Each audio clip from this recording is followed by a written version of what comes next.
We're about to give a chapel talk for the opening of school for our 106th year. Why are we at Trinity-Pawling? Why are we in school at all?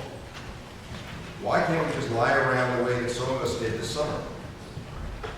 What's the point of it all? Not that long ago, certainly in the time that your parents have been alive, many of the peasants in China did not go to school and never learned to read or write.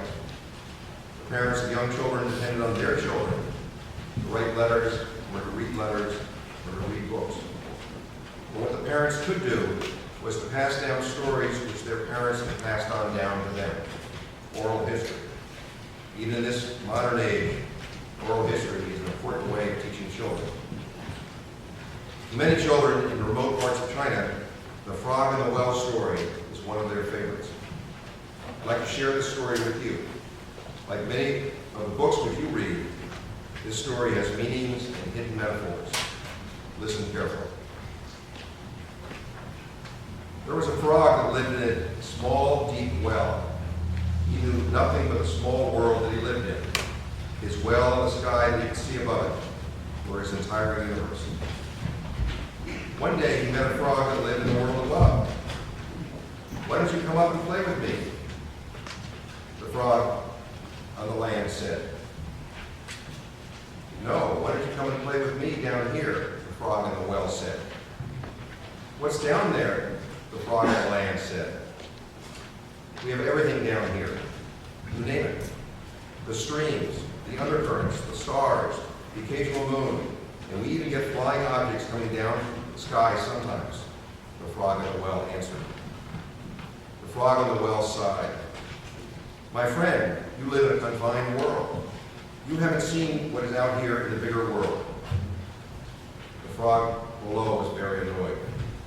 "Don't tell me that you have a bigger world than ours. My world is big. We see and experience everything the world has to offer," the frog in the well said. "No, my friend.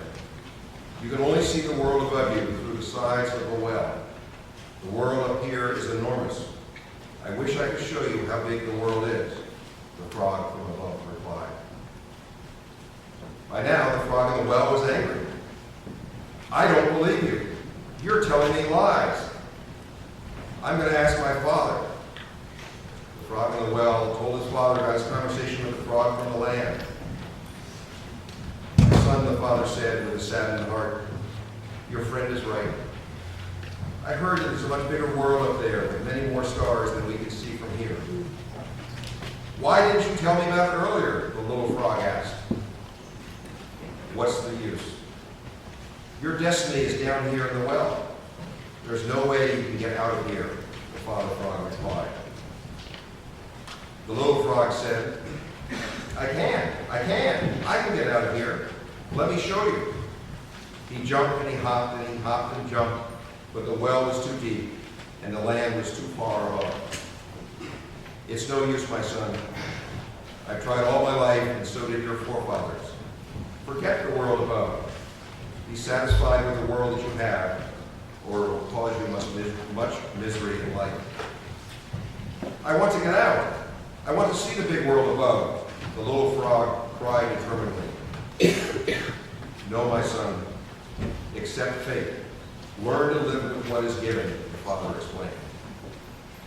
So the poor little frog spent his entire life trying to escape the dark, cold well. But he couldn't. The big world above remained only a dream. There are three frogs in this story. The frog on the ground in the big world, the father frog in the well, and the little frog who tries to jump out of the well. The frog on the land has an unimpeded view of the world. He can hop as far as he wants. He can see all the stars and the moon at night. He can eat all sorts of insects. The world is wide open. He has many options. The only things that stand in his way is himself. The father frog has given up. Perhaps he too, as a young frog, wanted to see the world, but now he's resigned to life in the well with only limited view of the world, that which he can see through a small opening at the very top of the well. Only some of the stars appear at night. Only some of the insects fly down to the bottom of the well. But the worst part is the attitude of resignation. He tells his son to accept his fate and never to dream of something better. The little frog refuses to accept such a defeatist view of the world. He hops and jumps and hops, always hoping that he can do something to change his lot in life. Perhaps someday the farmer will lower a bucket into the well to get some water, and the little frog will be in the right place at the right time and can hop into the bucket for a free ride to the top of the well. The little frog never gives up hope and is passionate about his mission. What kind of a frog do you wish to be? The frog with limitless possibilities, the frog with a defeatist attitude, or the frog that does everything possible to improve his conditions? The choice is yours. Do well this year.